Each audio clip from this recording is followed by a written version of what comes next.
Hello. Hi, today we are going to be making some fry bread and an egg bake. Brandon here will actually be making the fry bread and egg bake. I am going to be making espressos to go with the meal. Let's get right into it. Okay, we're going to start off with making the fried bread. This is a quick and easy recipe. It makes for a great snack, and really anyone can make it. We're just going to start with 450 grams of water. And I like using weight for bread because I have higher success rates of it as I compare to just normal measurement. Okay, after that, you're going to want 24 grams of yeast.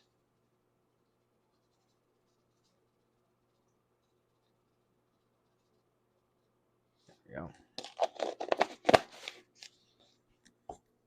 Okay, once you get the water and the yeast together, you're going to want to stir it. Just get that yeast mixed in. Try to break up some of the bigger lumps if you can. If not, it's not the end of the world. This just helps activate the yeast.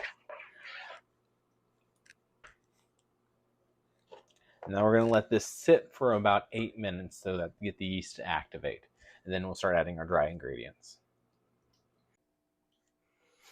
Okay, after the yeast has been sitting for a little bit, we're now going to add our dry ingredients. We're going to do about 700 grams of flour.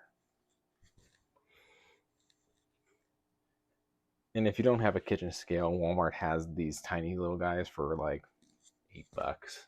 I've had this thing for so many years. I'm sure it's a little bit more, but they're really cheap and I highly recommend it. It makes cooking a lot easier.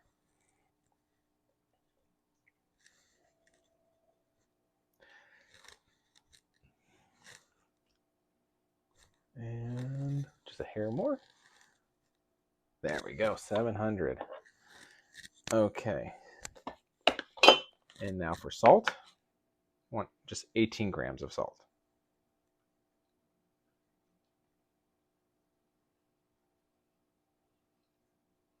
There we go. And now this part's completely optional. This is when I like to add the seasoning to it. So for the seasoning, I'm going to be doing some garlic powder, a little bit of chili powder, Italian seasoning, and my favorite black truffle parmesan from Spiceology. If you can find this stuff, it's amazing, very versatile. It adds a good bit of flavor to anything you're cooking. So with the seasoning being optional, there's not an exact measurement, just kind of do what you're feeling, how you want. So I'm probably going to add about 8 grams of garlic powder.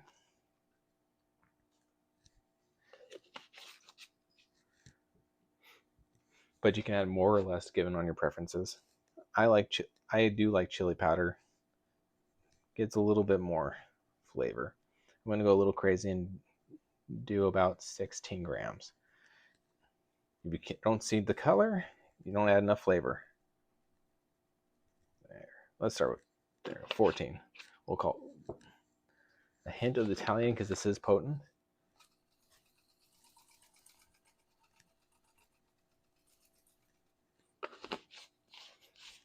This thing doesn't have much weight to it, so yeah, I only went up a gram since adding all that, but that's okay. Now the important piece, black truffle parmesan. There you go.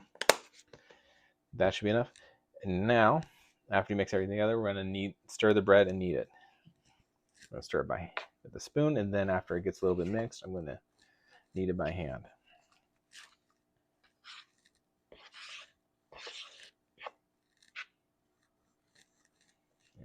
Take a look at that bowl.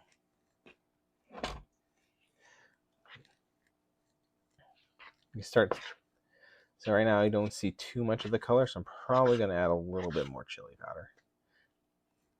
But with the black truffle parmesan being white, you're not gonna really see it in the dough. But you want to be able to visually see your spices when you're making this.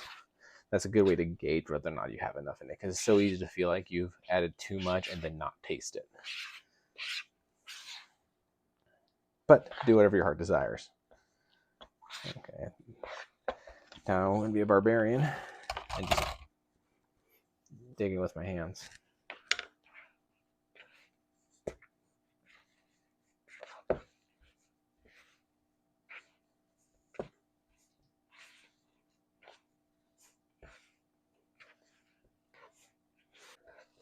Now after the dough starts to form, I'm going to take it and dust this surface with a little bit of flour.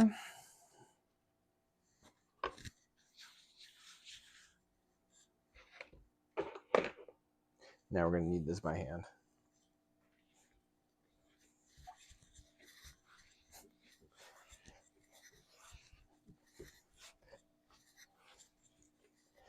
And you can see kind of right now how the dough is kind of clumpy and kind of breaking apart. We're hoping by the time we're done kneading, it's all going to be nice, elastic,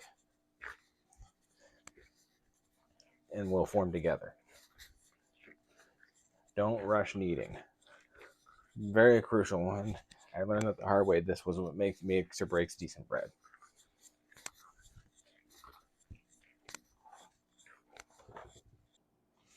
Okay, now that we've been kneading for 8 minutes, you can see how the bread is smoothed out. The dough is more formed, and when you poke down on the dough, you can see how it bounces back up. So now, after that, we're done with that. We're going to put it back in the bowl and cover it with some plastic wrap and let it sit from 30 minutes to an hour before we fry it. That should give the time for the yeast to develop and to start rising the bread, so that when we drop it in the fryer, it's going to puff up really nicely. So I'll see you in an hour. Now the dough's been sitting for a little bit. You see it start to rise. What we're going to do is just break off a small piece, usually about the size of the palm of my hand, and just kind of stretch it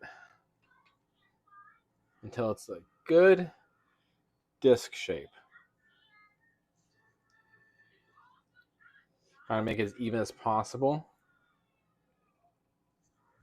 And after that,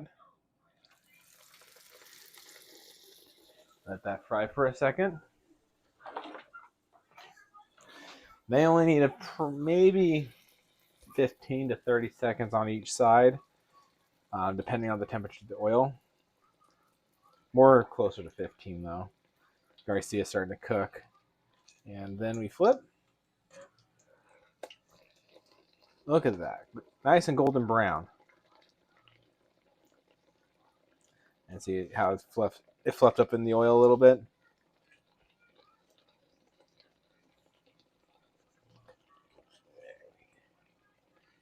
And after it's done cooking, you kind of pick it up. Make sure you get all the excess oil off. And let it sit in some paper towels to help absorb the oil. And you can do multiple of these at a time. I try to fill the entire pan up. That way it becomes just one constant rhythm. One.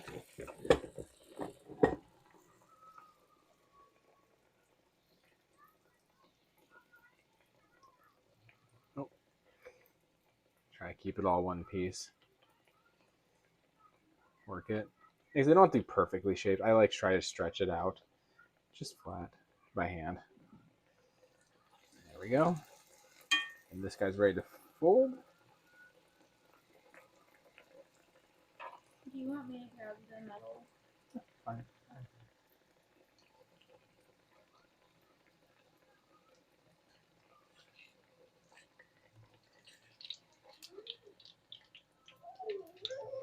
There you go. And these already cooled down. And a feet. Okay. They're little man's favorite as well. Yeah. What do you think, buddy? I think he likes it. Hey, man. Hi. Is that good?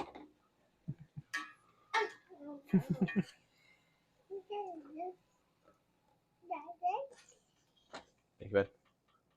Okay, let's move out of the way. Now we're going to get started on the egg bake. The egg bake is really simple. It only has a few ingredients.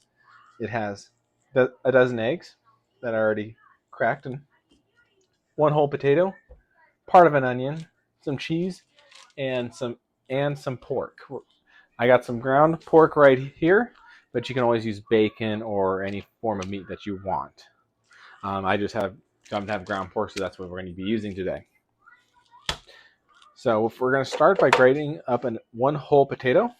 Now that I grated up all the potatoes, I'm having to do a nice cold water bath. This water bath helps get the starches out and makes them be more tender when they cook. You can kind of see in here has this little white film in the foam that's popping up. That's the starches coming out of the potato. So you're going to want this to rest for at least 15 minutes. And see, I squeeze. And occasionally want to do a couple runs of water before you let it sit to make sure all the extra starches are out. Then I give it a nice little squeeze, and now I'm just going to let that sit and do its thing. I preheat the oven to 375 degrees. That's the temperature we're going to want to cook this at. Now I'm going to get the ham started. Okay, we're going to be cooking the ham over this cast iron skillet with no seasoning. I just kind of want to start to get it brown before we actually throw it in the oven, because the egg will cook faster than the meat, so you want to pre-cook the meat.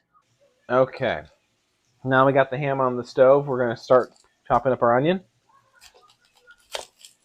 At the end, I like to make a small incision across the outside. Cut the other half off.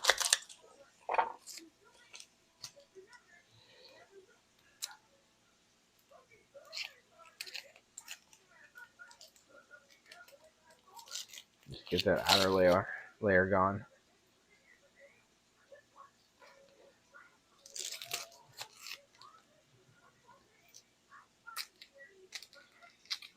Okay. There we go. Now don't throw the scraps away. You can save it to make veggie broth. And that's what we usually do is we usually keep it, put our veggie scraps, put in a gallon bag and put it in our freezer until it's full, and then we make some veggie broth out of it. That way you get most of our food, and you get some little extra resources to cook with without having to go to the store and pay for it. And I don't need too much white onion. This is a very potent one, so I'm just going to cut off that much. That's all I really need.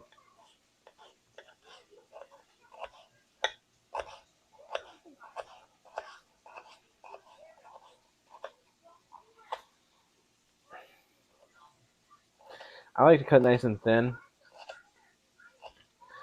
I don't like the texture of onions. I love the flavor of them, so I try to cut as thin as possible. That way the flavors eat very well spread out the entire thing, but I'm not chewing on a giant piece of onion. Take that, and we're going to put in our egg mix.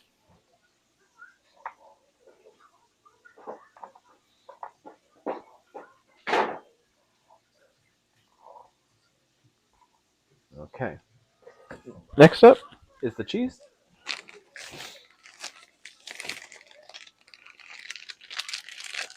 Just got some regular cheddar cheese, but you can use whatever one you like. I use the same grater we used to grate our potato. I'm just gonna run it through.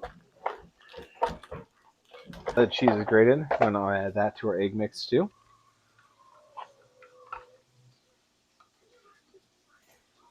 Now, unlike the fried bread, which I did, I'm not gonna go too crazy on the seasoning, just because we have that onion in there and it is very potent. So I'm just gonna add a little bit of black pepper.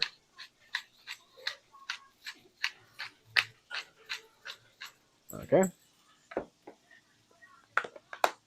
And a little bit of that black truffle parmesan. Not too much though, just enough for the little bit of the bite that comes with it. Because this is already going to be very cheesy as is. I don't want to go overboard on the cheese. Because too much cheese just feels heavy on the stomach. Now we're just going to mix these together.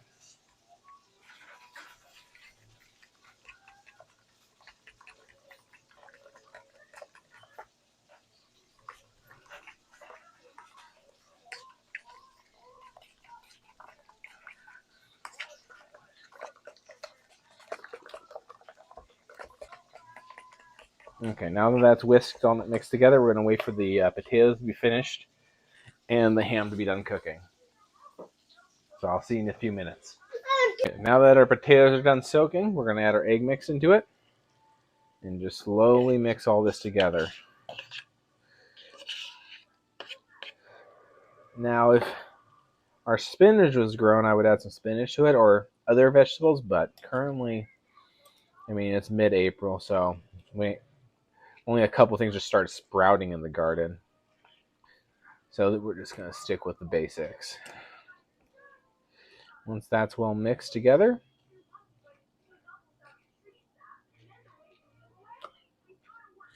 now we're going to have the ham.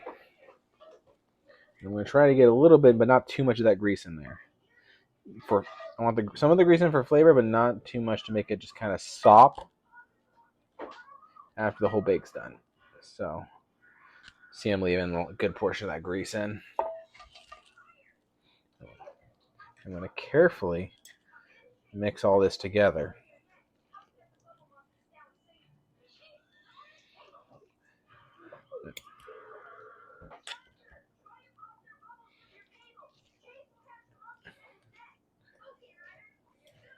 Should have grabbed a bit. And you don't have to use these exact amounts. You don't need a dozen eggs. If you have a small pan, you want to make a little bit for yourself, throw 3 eggs in. It's a very adaptable recipe. Use what you have on hand to the best of your abilities.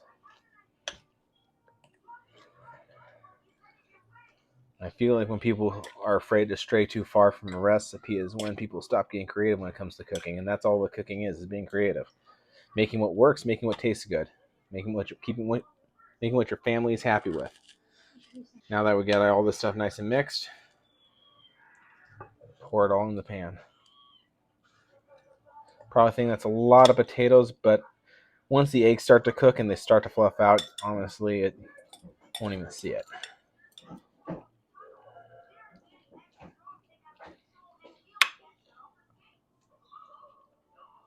Okay, doke. Get the last of that out. Now we're going to put this in the oven.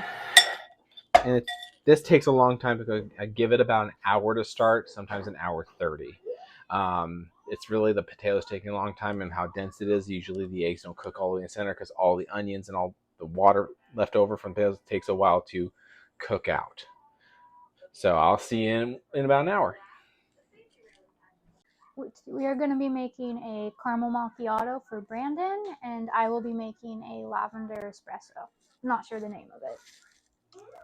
So I already got this filled up. I filled up the coffee. I ground up some coffee, and I filled up to line number 4, as well as this. I filled it up to the number 4 steam line on the cup. And now we're just waiting for this to brew.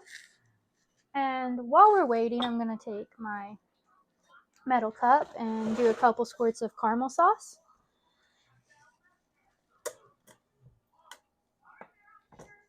Alright, so there's that. I just did a couple. You can use more or less if you want. And then I am just going to add milk. I just kind of eyeball it. I go about halfway in between the 6-ounce line. So probably about 3 ounces, I'm guessing, just from eyeballing it. Now it's ready to steam the milk. I'm just going to flip that.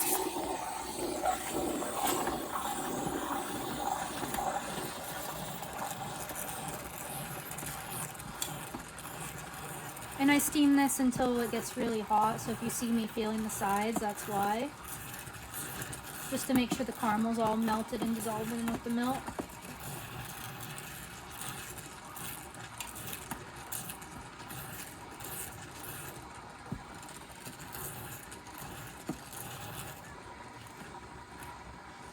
Alright. And that's what it looks like all steamed.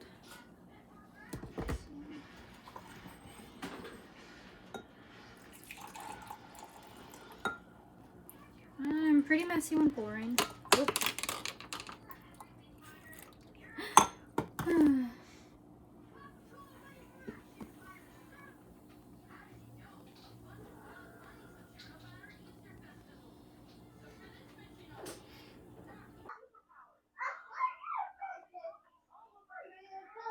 Alright guys, now we are ready to start frothing the milk.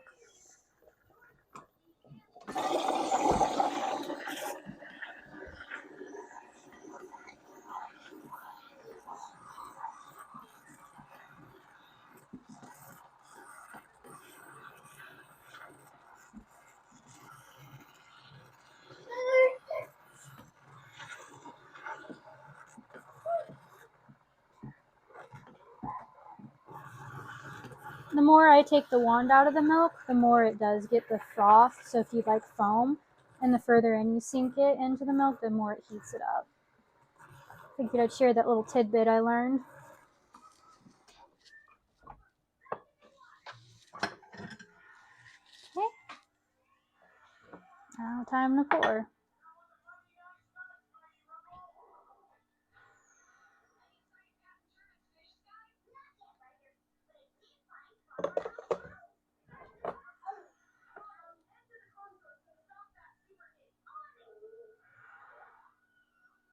It's been about an hour and 15 minutes, and I just pulled the egg bake out of the oven, and it's still hot, but it's looking really good. The thing you're looking for is whether or not the center is solid, because if it's not done, it'll be very soft when you press on it. It'll be very mushy, but apart from the grease, that's what you kind of see on top. It's actually very firm. And we got our fried bread. Got the pieces laid out right here that we cooked a little bit earlier. Now we're gonna break into this. I'm just gonna cut. I like cutting these into ninths. It's kind of like a tic-tac-toe board style.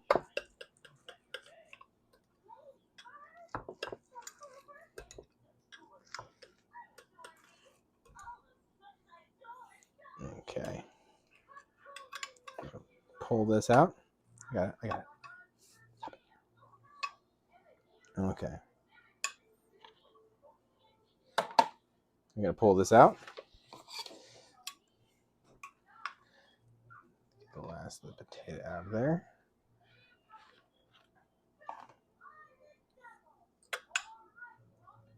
Okay, let's see how it tastes. Now, I don't know how the fried bread tastes because I'm munching on the entire time while I'm waiting for this to eat, but full of flavor, a bit of a crunch. This never lasts long in our house. This is a favorite snack by everyone. Super easy to make. Now this. So, see how I said the potatoes are not too much of a worry because the egg will eventually consume it all? See the eggs fluffed out.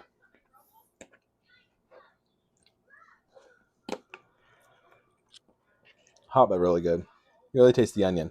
The pork doesn't have too much flavor. It's not like the ground pork is just sausage. It's just ground pork. But definitely helps keep it moist and adds a little bit of more protein.